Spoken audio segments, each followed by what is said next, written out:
नमस्कार शेतकरी मित्रांनो, आवड मोसंबी शेतीची या यूट्यूब चॅनलमध्ये आपलं स्वागत. तर शेतकरी मित्रांनो, आज आपला 58वा भाग. आपल्याला आज जवळपास 3 ते 4 शेतकऱ्यांनी फोन करून विचारलं की मोसंबी संत्रा बागेची लागवड करत असताना घन लागवड करावं का. बऱ्याचशा नर्सरीवाल्यांचं म्हणणं आहे तर घन लागवड करा, उत्पादन वाढते. तर आपण आज या विषयावर चर्चा करणार. मोसंबी संत्रा घन लागवड चुकीची की बरोबर. तर सर्वप्रथम अंतराविषयी चर्चा करत असताना आपल्याला मोसंबी संत्र्याची शेती करत असताना आपल्याला शेतीवरच थोडंसं विश्लेषण करावं लागेल की नेमकं शेती म्हणजे काय. तर शेतीची खूप सोपी व्याख्या आहे शेतकरी मित्रांनो. विविध प्रकारच्या भौगोलिक प्रकारानुसार तसेच पर्यावरणाच्या बदलानुसार स्वतः अचूक पद्धतीने पेरणी किंवा लागवड करून वनस्पतीपासून मिळवलेले अन्नधान्य किंवा जीवनावश्यक वस्तू म्हणजेच शेती. तर यामध्ये अंतराचा, जमिनीचा, पर्यावरणाचा, सर्व गोष्टीचं आपण या ठिकाणी समावेश करून ही व्याख्या बनवली. कारण या व्याख्येमध्ये नमूद असलेले प्रत्येक शब्द न शब्द हे खूप गरजेचे आहे आणि ही व्याख्या आपण स्वतः बनवलेली आहे. या शब्दाला यामध्ये प्रयोग केलेल्या प्रत्येक बाबींना आपण लेस करून वगळता आपल्याला शेतीची व्याख्या बनवता येणार नाही आणि त्या पद्धतीने शेती होणार नाही. तर शेतकरी मित्रांनो, आजचा आपला विषय मोसंबी संत्रा घन लागवड करणे चुकी बरोबर. तर सर्वप्रथम आपल्याला मी एक गोष्ट सांगू इच्छितो. या टॉपिकवर आपण पहिलेही व्हिडिओ बनवला होता आणि आता परत व्हिडिओ बनवते. तर सगळ्यात पहिले तुम्हाला एक गोष्ट सांगू इच्छित मी. कोणत्याही पिकाच्या पेरणीचं अंतर किंवा कोणत्याही झाडाच्या लागवडीचं अंतर निश्चित केले जाते त्याच्या विश्वरूपानुसार किंवा जमिनीच्या प्रकारानुसार. मग हे कसं? उदाहरणार्थ 1 एकरमध्ये आपण एकच हरभरा किंवा चण्याचं बी लावलं तर भविष्यामध्ये आपण त्याच्यावर चढणार आहे का? ते एवढं मोठं होईल का? नाही होणार. कारण सर्वांना माहीत असतं हरभऱ्याचं, चण्याचं झाड जे 1.5-2 फुटापर्यंत वाढणार. त्याच्या विपरीत जाऊन आपण कितीही तज्ज्ञ माणूस जर आला, 1 एकरमध्ये एकच मोसंबीचं झाड लावलं तर ते वडाच्या झाडा एवढे होईल का? वटवृक्ष नाही होणार. मग या ठिकाणी आपल्याला काय लक्षात घ्यायचं आहे? कोणत्याही पिकाच्या पेरणीचं अंतर किंवा कोणत्याही झाडाच्या लागवडीचं अंतर हे कशावर ठरले जाते? त्याचं विश्वरूपावर आणि जमिनीच्या प्रकारावर. तुम्ही म्हणताल जमिनीचे प्रकार कसं काय? मग आता कितीही तज्ज्ञ व्यक्ती असेल किंवा कोणीही भारतात जगातील व्यक्ती असेल, त्याने डोंगरावर जर गहू पेरायचा निर्णय केला, तांदूळ लावायचा निर्णय केला, येईल का? नाही. कारण डोंगर भागामध्ये पाणी हे सडनली त्या ठिकाणी पर्क्युलेशन होतं आणि आपण तिथे गहू, तांदूळ अशा पिकाची निवड करू शकत नाही. कारण त्या ठिकाणी मातीचा अभाव असतो आणि पाणी निचरा पटकन होतो. तर पिकाच्या कंडिशननुसार, त्याच्या विश्वरूपानुसार, जमिनीच्या प्रकारानुसार आपल्याला कोणत्याही झाडाच्या लागवडीमध्ये किंवा कोणत्याही पिकाच्या पेरणीमध्ये आपल्याला अंतर हे ठरवावं लागतं. तर मग विद्यापीठानं सांगितलेलं आहे 20x20, 18x18ची शिफारस का केली होती? कारण मोसंबी संत्र्याचं झाड 400 ते 500 स्क्वेअर फुटापर्यंत वाढण्याची क्षमता त्या झाडाची असल्या कारणाने आपण त्याची लागवड 18 किंवा 20 फुटावर करतो. मग तुम्ही म्हणत असताल 400 ते 500 स्क्वेअर फूट वाढतंय, परंतु त्याला वाढण्यासाठी जमिनीची पण गरज असते. त्या ठिकाणी तुम्हाला 1 मीटर माती असणं गरजेचे आहे. कारण जसं झाड खाली असते तसंच झाड वरती असते. झाड हे नेहमी ट्रू कॉपी असते. मग ते कोणतंही निसर्गामध्ये झाड असो, जसं वरे असणार तसंच झाड जमिनीमध्ये असते. तर मग तुम्हाला 400 ते 500 स्क्वेअर फूट झाड वाढायचं असेल तर तुम्हाला मातीचा थर जमिनीमध्ये 1 मीटर असणं गरजेचं आहे. तरच ते झाडवर तुमचं 500 स्क्वेअर फुटाचं होईल. अन्यथा 1x1च्या कुंडीमध्ये तुम्ही मोसंबी संत्र्या झाड लावून त्याच्यापासून उत्पादन घेतलं असते. कारण मुळ्या वाढत नाही कुंडीमध्ये, म्हणून झाडेवर वाढणार नाही. मुळी जोपर्यंत वाढणार नाही तोपर्यंत झाड वाढत नाही. म्हणून जर आपल्या जमिनीमध्ये मातीचा थर 1 फूट असेल तर आपण 10x15 अंतर निवडा. आपल्या जमिनीमध्ये माती 1.5 फूट असेल तर 12x17 अंतर निवडा. आपल्या जमिनीमध्ये 2 फूट माती असेल तर 14x19 अंतर निवडा. आणि आपल्या जमिनीमध्ये 1 मीटरपर्यंत माती असेल तर 15x20 अंतर आपण निवडू शकतो. मग तुम्ही म्हणत असाल आत्तापर्यंत तुम्ही बोलले 18x18 किंवा 20x20 विद्यापीठाची शिफारस असताना आपण 10x15, 12x17, 14x19, 15x20 असे अंतर काट सांगितलं. कारण पूर्वी वातावरणामध्ये क्लिअरन्स होता, जमिनीची ऑर्गॅनिक कार्बन जे जमिनीमध्ये होते ते चांगल्या पद्धतीचं होते, त्यामुळं उत्पादन चांगलं यायचं आणि फवारण्याचा खर्च नव्हता. आता लहरी वातावरण, बदलत्या वातावरणामुळं आपल्याला जी फवारण्याची तरतूद अलीकडे करावी लागते, त्यासाठी आपल्याला मनुष्यबळ नसल्या कारणाने त्या ठिकाणी ट्रॅक्टरची तरतूद करावी लागते फवारणीसाठी. म्हणून आपण 2 झाडातील अंतरापेक्षा 2 ओळीतले अंतर वाढवलेलं आहे. म्हणजे 10 बाय 15 फूट ज्यावेळेस आपण झाडाची लागवड करणार तर 15 फुटातलं अंतर हे मॅच होत नाही. कारण तुम्हाला अगोदरही सांगितलेले झाड हे चारही बाजूनं सारखं वाढतंय. झाड कधीही एका बाजूने सारखं वाढत नाही. रुंदवर्गीय झाड जसं की सूचीवर्गीय आपण बघितलेलं आहे, बाणाच्या टोकासारखं सरळ जाते, एकूण उंचीच्या 2-3% आडव्या दिशेने वाढतंय, त्याला आपण सूचीवर्गीय म्हणतो. उदाहरणार्थ अशोकाचं झाड बघा, क्रिसमस ट्री बघा, निलगिरी बघा, बांबू बघा.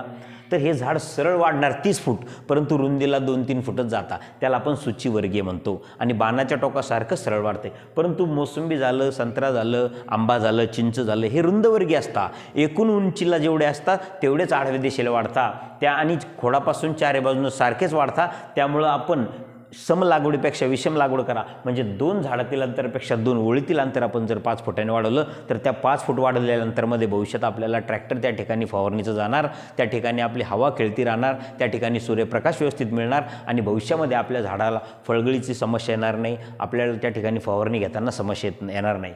मग तुमच्या लक्षात आलं असेल, झाड हे रुंदवर्गीय सम लागवडीपेक्षा विषम लागवड करा, जेणेकरून आपल्याला भविष्यामध्ये उत्पादन जास्त येईल. मग आता बरेचसे शेतकरी म्हणतात घन लागवड करा, एकरी 1000 रोपाची लागवड करा, जसं की 4 बाय 15 4 बाय 12 लागवड करा, एकरी 1000 रोपं बसतील, एका झाडाला 30 किलो माल लागला म्हणजे एकरी तुमचा 30 टन माल होईल. मग असं जर असतं तर मला सांगा, माझ्या नर्सरीमध्ये, मी स्वतः एक नर्सरी होल्डर शेतकरी आहे, माझी मोसंबी उत्पादक शेतकरी नर्सरी तसेच कन्सल्टंट म्हणून ओळख आहे महाराष्ट्रामध्ये. मला सांगा, जर 4 बाय 15 लागवड करून एकरी 1000 झाडांची लागवड करून जर 30 टन माल निघाला असता तर माझ्या नर्सरीमध्ये असलेल्या 10 गुंठ्यामध्ये 50,000 कलमाची संख्या आहे. मग तिथेच मी जर फळधारणा केली तर माझा भरपूर माल निघाल ना. परंतु असं होत नाही. असं जर असतं मग शहरीकरणामध्ये शेतकऱ्यांनी किंवा सर्वंट लोकांनी 1 बाय 1च्या कुंडीमध्ये मोसंबी संत्रा झाडाची लागवड करून शेती ही त्यांच्या टेरेसवरच पिकवली असती. परंतु असं होत नसतं. झाड वाढण्यासाठी मातीचं असणं खूप गरजेचं असते.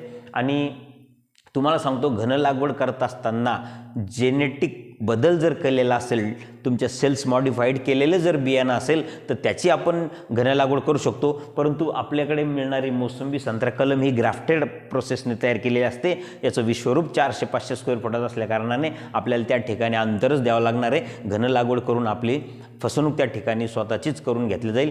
कारण फळं लागत असताना फळफांदीची गरज असते आणि फळफांदी असेल तरच फळं लागतात. आणि झाड तुमचं ऑलरेडी घन लागवड करून बसलेलं असाल तर त्या घन लागवडीमध्ये तुम्हाला ब्रँचेस कमी येणार आणि त्या ठिकाणी फळधारणा कमी होणार. कारण मोसंबीचं सूत्र असते, 400 स्क्वेअर फुटाचे जर मोसंबीचं झाड बनत असेल त्याचा अर्थ होतो आपण ते 20 बाय 20वर लागवड केलेली आहे. चारही बाजूनं आपलं ज्यावेळेस लागवड करतो तो 20 बाय 20 म्हणजे काय, 400 स्क्वेअर फूट जागा ते झाड व्यापून घेते आणि त्याला 2-2.5 क्विंटल माल लावण्याची क्षमता त्या झाडामध्ये असते.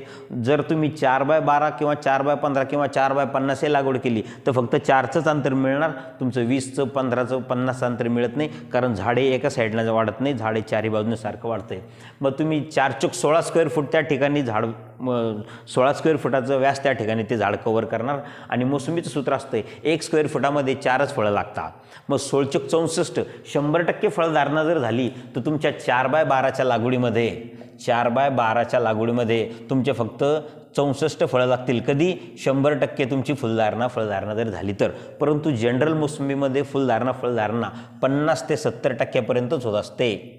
50 ते 70%. मग आता 4 बाय 12मध्ये तुमचं 64 स्क्वेअर फुटाचं झाड 48 स्क्वेअर फुटाचं झाड झालं, 16 स्क्वेअर फुटाचं झाड झालं, त्या ठिकाणी 64 फळं लागली. हीच फुलधारणा जर 50% झाली त्या ठिकाणी आपल्याला फक्त 30च फळं लागतात. आणि 30 गुणिले तुम्ही 200 करायचं म्हणजे त्या ठिकाणी तुम्हाला 6 किंवा 10 किलो माल पर प्लॅन्ट त्या ठिकाणी मिळतोय.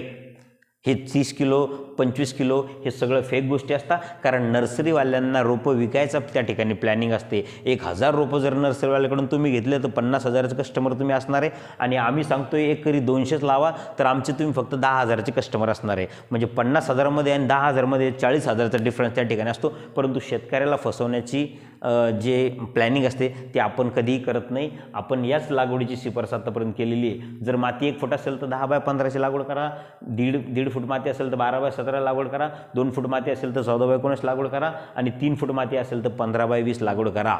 त्याच्यानंतर तुम्हाला सांगतो, मातीचा थर जर तुमच्या जमिनीमध्ये 1 फूट असेल तर कृपया करून मोसंबी संत्रा लावूच नका, सीताफळ लावा त्या ठिकाणी. कारण अर्ध्या फूट मातीमध्ये मोसंबीचं संगोपन होत नाही. 2-3 वर्षापर्यंत तुमच्या झाडाची डेव्हलपमेंट होईल, परंतु ज्यावेळेस तुम्ही पहिली फळधारणा करणार तिथून पुढं तुमच्या झाडांची फळं बारीक पडणे, झाडाची काडी वाळणे, झाड मरण पावणे, झाड पिवळे पडणे, पानाची संख्या कमी होणे, पानाची साईज कमी होणे, असे प्रकार तुम्हाला बघायला मिळतील. त्यामुळे शेतकरी मित्रांनो, चुकीच्या लागवडीकडे तुम्ही वळू नका. मोसंबी संत्रा लागवड करत असताना तुम्हाला मी अगोदरच बोललो आहे, मातीचा थर, मातीची जी डीपनेस असते ती असणं गरजेचं असते. मग तुमची भलेही माती नंतर 40 फूट सुपीक माती असेल त्याच्याशी काही घेणं नाही. 1 मीटरपर्यंत मोसंबी संत्रा बागेला मातीचा संबंध गरजेचा असतो, कारण त्याच्या खालची माती ही मोसंबी संत्रा बागेच्या काही कामाची नसते. कारण मोसंबी संत्रा 400 ते 500 स्क्वेअर फुटाचीच व्यास व्यापून घेण्याची क्षमता त्याच्यामध्ये असते. त्यामुळे शेतकरी मित्रांनो, मोसंबी संत्रा लागवड करत असताना रोपंसुद्धा तुम्ही खात्रीशीर नर्सरीतून घ्या. ज्याच्या नर्सरीवाल्यांकडे ज्याचे स्वतःचे मातृवृक्ष असेल त्याच्यावर फळधारणा चांगल्या पद्धतीने व्हायला पाहिजे, झालेली पाहिजे, हे तुम्ही स्वतः पाहणी करा. मी म्हणणार नाही माझ्या नर्सरीतून घ्या, तुम्ही महाराष्ट्रातून कोणत्याही नर्सरीवाल्याकडून रोपं घ्या, परंतु खात्री करणं हे तुमचं प्रथम कर्तव्य बनतं आहे. कारण मोसंबी संत्रा लागवड केल्यानंतर हे तुमचं 20-25 वर्षाचं पीक असल्याकारणाने तुम्हाला नंतर त्या ठिकाणी प्रॉब्लेम निर्माण व्हायला नको. त्यामुळे तुम्ही 4 ठिकाणी चौकशी करणं हे तुमचं काम आहे. तर शेतकरी मित्रांनो, आपल्या 58व्या भागामध्ये मोसंबी संत्रा लागवड करण्याची पद्धत आणि रोपं निवडण्याची पद्धत असेल, डिटेल आपण काळजी घेण्याची जी काम आहे याविषयी आपण जी सविस्तर चर्चा केली, आशा करतो तुम्हाला ते समजलं असेल. कृपया आपण चॅनलवर जर नवीन असेल तर चॅनलला सबस्क्राईब करा आणि व्हिडिओ आवडल्यास कृपया व्हिडिओला लाईक करा, शेअर करा. तुमच्या काही समस्या असेल तर कमेंट्स करून विचारू शकता बिंदास. तुमच्या कमेंट्सला प्रतिसाद म्हणून आपण व्हिडिओ बनवण्याची प्रयत्न करतो. शेतकरी मित्रांनो, कृपया व्हिडिओ आवडल्यास व्हिडिओला लाईक करायला विसरू नका. आपण लाईक करत नाही, त्यामुळं आम्हालाही प्रतिसाद मिळत नाही. कारण व्हिडिओ तुम्ही जेवढा लाईक केला तेवढा व्हिडिओ 4 लोकांना बघायला मिळतो आणि जेवढ्या लोकांनी व्हिडिओ बघितला तेवढा आमचा प्रतिसाद वाढतो.